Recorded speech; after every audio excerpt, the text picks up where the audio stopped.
बिस्मिल्लाहिर्रहमानिर्रहीम। आज मैंने जिस मौजू पर बात करनी है आपसे, उसका तल्लक पाकिस्तान की इकॉनमी के साथ भी है और पाकिस्तान की मईशत के साथ भी है।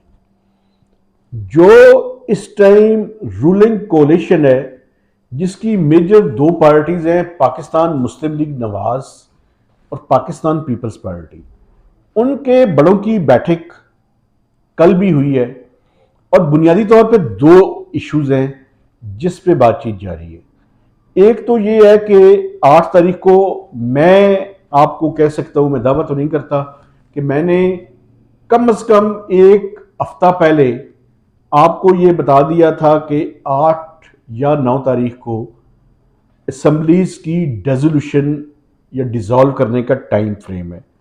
इसके अंदर अंदर जो है वो किया जाएगा। अभी एक तो इसके बारे में बात हुई है, लेकिन जो इससे ज्यादा इंपॉर्टेंट है वो ये है कि आपको पता है कि लीडर ऑफ द हाउस और लीडर ऑफ द अपोजिशन ने भी आपस में मशावरत शुरू कर दी है।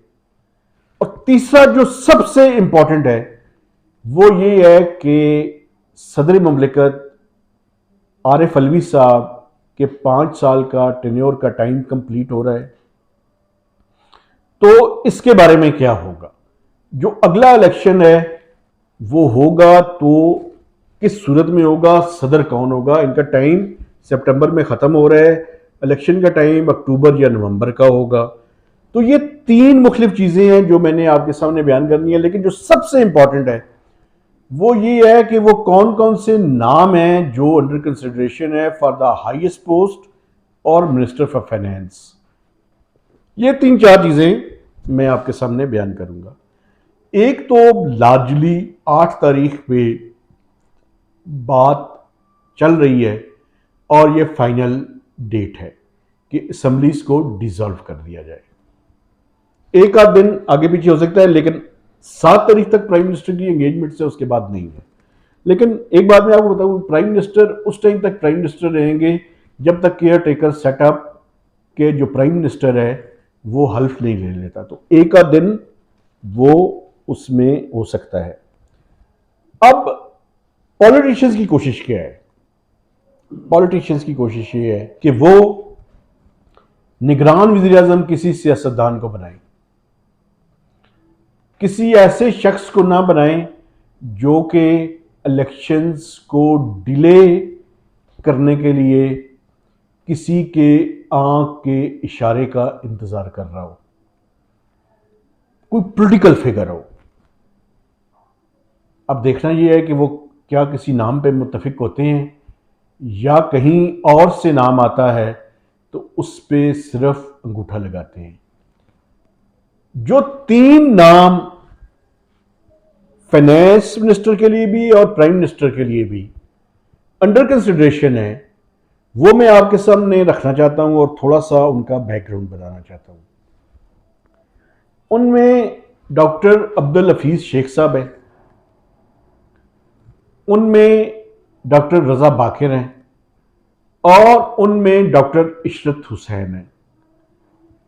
ये फाइनेंस मिनिस्टर के लिए भी इन तीनों में से और प्राइम मिनिस्टर के लिए भी कोई एक नाम चुना जा सकता है। लेकिन मैं आपको बताऊं, कुछ ख्वातीन के नाम भी प्राइम मिनिस्टर के लिए अंडर कंसिडरेशन है। अब उन पे कंसेंसस होता है या नहीं होता, ये तो आइंदा आने वाले चंद दिन ही बताएंगे। ये जो तीनों शख्सियात जिनका नाम मैंने लिया है, इसमें डॉक्टर हफीज शेख साहब बेसिकली वर्ल्ड बैंक में काम करते रहे हैं, उनका सारा एक्सपीरियंस वहां का है। उसके बाद मैं अपने देखने वालों को याद कराना चाहता हूं कि वो सिंध के फाइनेंस मिनिस्टर बने सबसे पहले, और सिंध के फाइनेंस मिनिस्टर रहने के बाद वो मुशर्रफ साहब के ज़माने में, ये भी मुशर्रफ साहब के ज़माने में बने थे, उनको सेंटर में लाया गया और उनको यहां पे प्राइवेटाइजेशन का मिनिस्टर बनाया गया।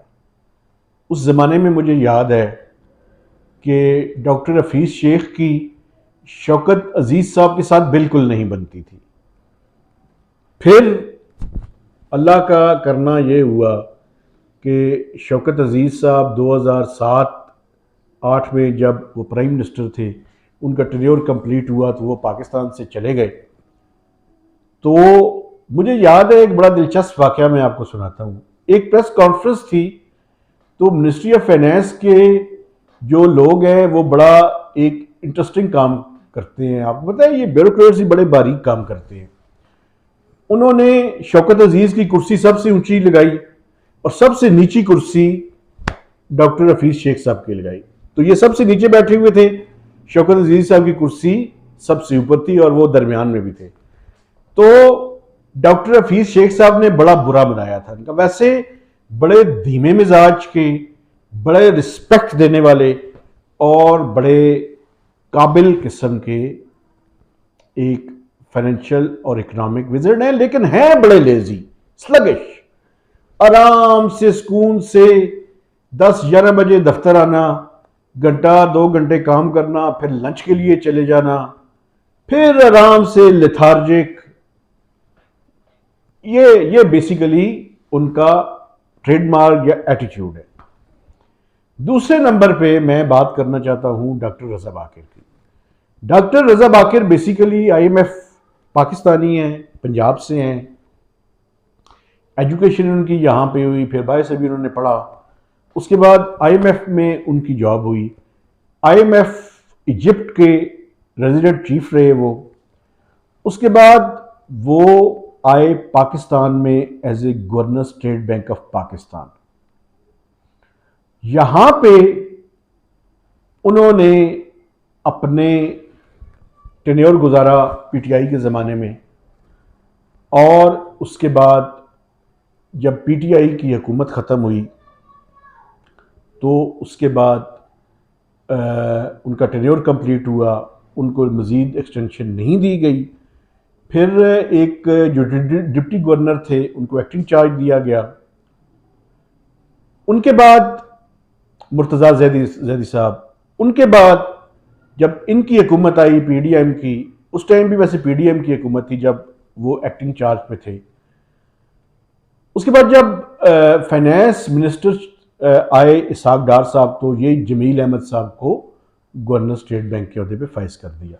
जो तीसरी शख्सियत है डॉक्टर इशरत हुसैन, इनका बड़ा इंटरेस्टिंग किस्म के मामलात हैं। डॉक्टर इशरत हुसैन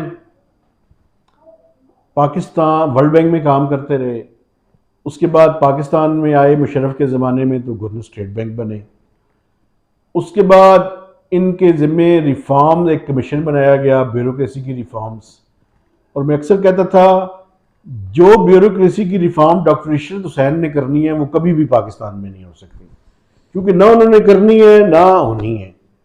तो वो 2 दफ़ा रहे, कुछ नहीं हुआ। फिर मुझे याद है पीटीआई के ज़माने में उनको दोबारा से गवर्नर्स और रिफॉर्म्स का मिनिस्टर ऑफ स्टेट के ओहदे पे लगा दिया गया। उसमें भी कुछ नहीं हुआ सिवाय बातों के। एक बात है डॉक्टर इशरत की, वो सब हुक्मरानों की तारीफ करते हैं।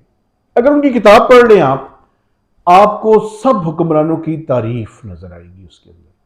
तो उनके तल्लुकात चाहे इस्टेब्लिशमेंट हो चाहे पॉलिटिकल पार्टीज हों, हर हुकूमत के साथ उनके तल्लुकात बड़े अच्छे रहे हैं।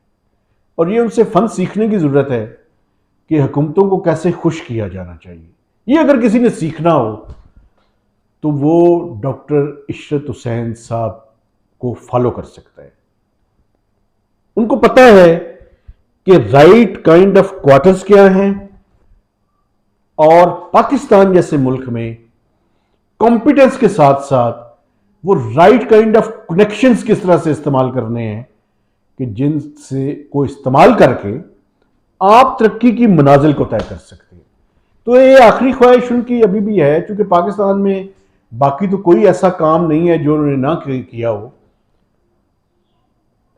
एक उनकी ये ख्वाहिश है कि वो इस मुल्क के केयर टेकर प्राइम मिनिस्टर बने या इस मुल्क के फाइनेंस मिनिस्टर बने, क्योंकि ये 2 ओहदे उनके पास नहीं रहे। क्या जिन्होंने पीछे कोई कमाल नहीं किया वो आइंदा भी कोई कमाल नहीं कर सकते, लेकिन he is the potential candidate for these 2 important की स्लॉट्स।